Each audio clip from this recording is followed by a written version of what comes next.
My name is Cale Ashworth. I am a cadet at the Joint Species Defense Academy, a training school built on a large space station called the Vel Ithara. Cadets from 11 different worlds study here together. Out of 400 cadets, only 3 of us are human. I am one of them. I do not talk much. I never have. Growing up, I noticed that people who talk less often listen more, and people who listen more usually understand things faster. So I stayed quiet, watched carefully, and let my actions speak instead of my words. Not everyone understood this. Many cadets thought my silence meant I had nothing to say. Some thought it meant I was afraid. The loudest of these cadets was a young Threxil named Dorn. The Threxil are a strong species, taller and heavier than humans, with hard ridges along their skulls and claws that click when they are annoyed. Dorn was proud of his strength, and he loved an audience. He often gathered a small group of friends around him, and together, they enjoyed making fun of anyone who seemed different. One evening, in the busy dining hall, Dorn decided that I was his evening entertainment. "Look at this one," he said loudly, tapping the table with his claws so everyone nearby would turn and look. Doesn't argue, doesn't even try to defend itself, just eats quietly, like nothing was said. His friends laughed. I kept eating.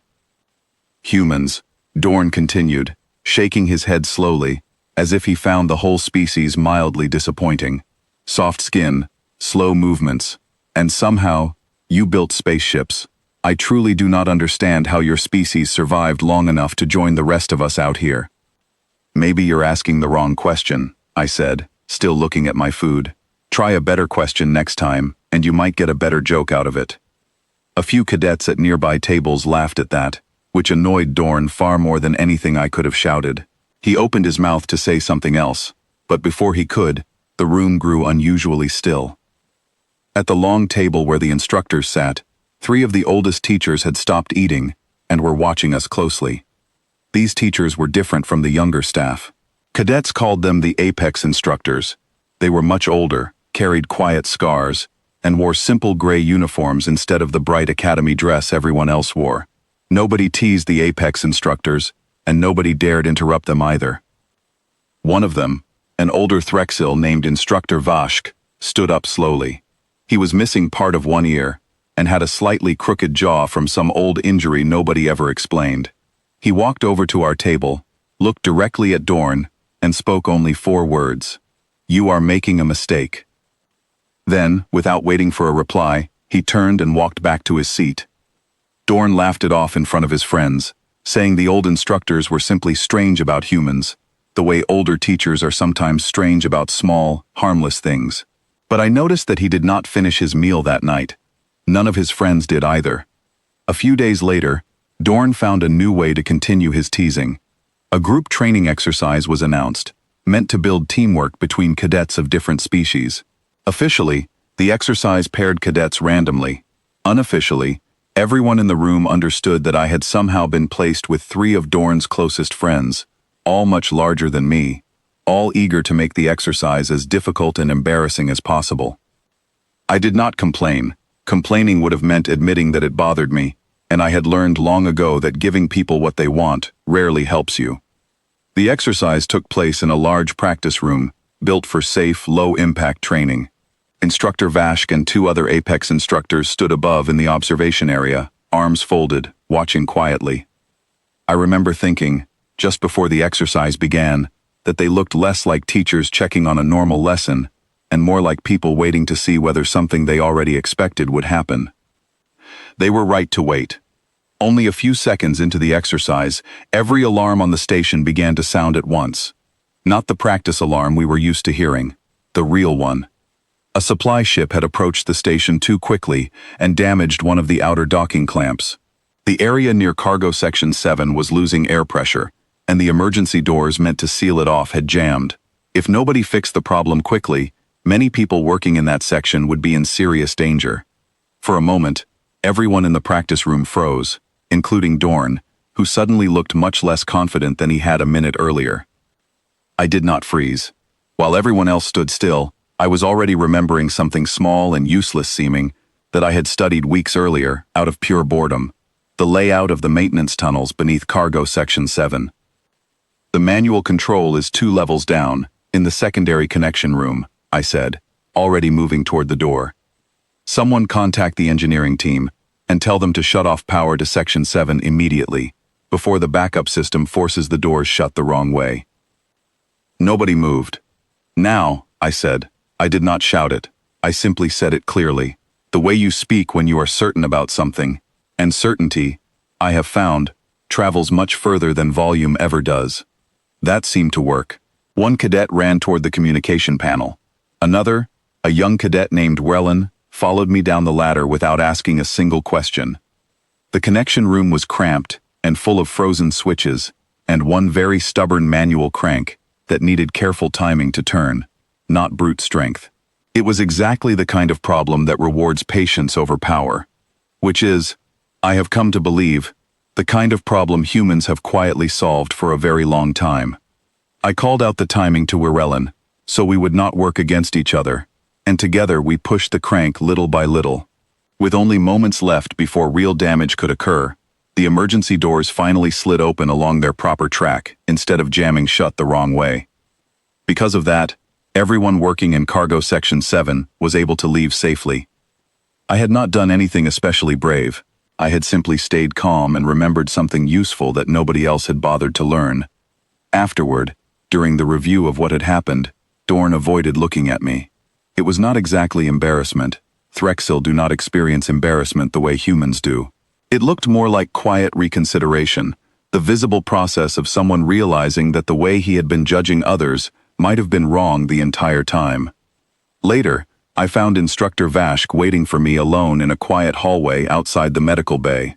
My uniform was still slightly torn, and my hands were still shaking a little, now that there was nothing left to focus on except the shaking itself. "You did nothing today that I have not seen a human do before," he said. It did not sound quite like a compliment, but it did not sound like the opposite either. "You knew," I said, "before any of this happened. You warned Dorn he was making a mistake before there was anything to actually be mistaken about." Vashk paused for a long moment, the way older Threxil often do when they are deciding how much to share. "Long ago, I worked alongside many humans," he finally said, "more than I could easily count. None of them spoke very much. All of them were still calmly working, when everyone else had already given up and started shouting. Eventually, those of us who worked with your kind stopped judging your species by how loud it was." "Nobody teaches that part in the history lessons," I said. "No," he agreed quietly. "The loud species usually write the history lessons. The quiet ones simply keep showing up, long after everyone else has stopped paying attention." He did not say anything else after that. He simply sat down on the bench beside me, and for a long while, neither of us spoke a single word.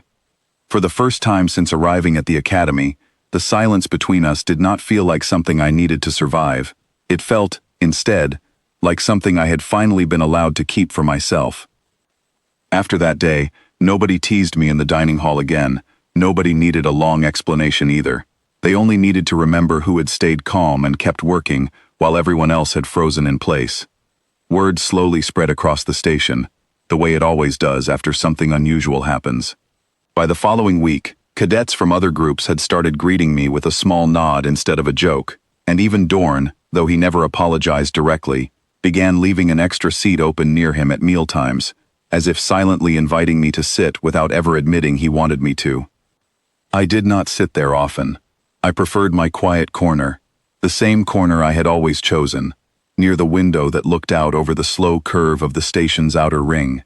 But I noticed the invitation, and I noticed that it mattered more to Dorn that I noticed it than it mattered to me whether I accepted. One afternoon, Wirelin found me there, carrying a tray with far too much food for one person, and clearly hoping to share both the meal and the silence.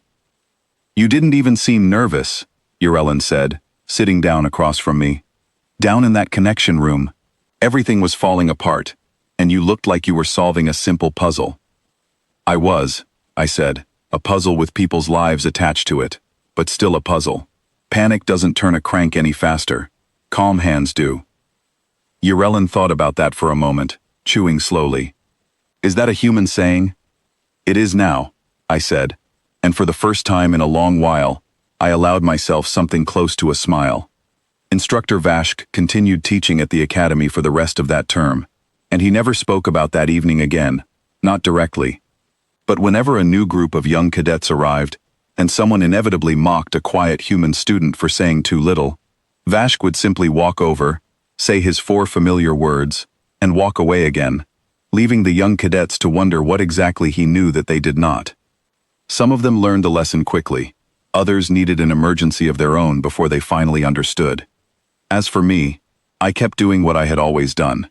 I listened more than I spoke.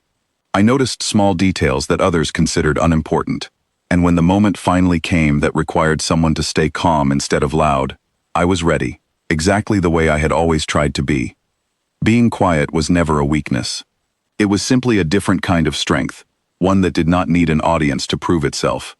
The Apex instructors understood this long before I ever arrived at the academy, because they had already learned it the hard way, working beside quiet humans who never needed to raise their voices to be heard.